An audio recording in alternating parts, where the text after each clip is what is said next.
બનાસકાંઠાના ડીસાના બગીચા સર્કલ પાસે આવેલા ખોડિયાર માતાજીના મંદિરે વહેલી સવારથી જ ભાવિક ભક્તોની ભારે ભીડ જોવા મળી હતી.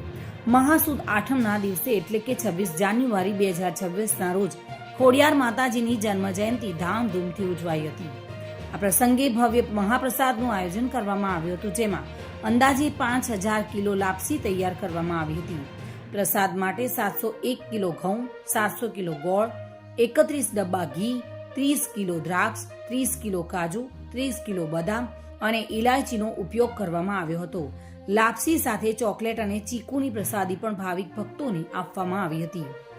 7 થી 8000 જેટલા ઘઉંના ફાળાની લાપસી બનાવી પ્રસાદ રૂપે વિતરણ કરવામાં આવ્યું હતું.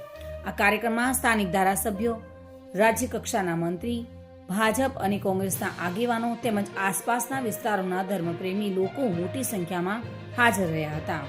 આયોજકો દ્વારા વ્યવસ્થિત આયોજન કરવામાં આવતા કોઈ અવ્યવસ્થા વિના સમગ્ર કાર્યક્રમ શાંતિપૂર્ણ સંપન્ન થયો હતો. ડીસામાં ખોડિયાર માતાજીની જયંતિએ શ્રદ્ધા, ભક્તિ અને સેવા ભાવનાનું અનોખું દ્રશ્ય સર્જાયું, જ્યાં હજારો ભક્તોએ માતાજીના આશીર્વાદ મેળવ્યા અને ધન્યતા અનુભવી હતી.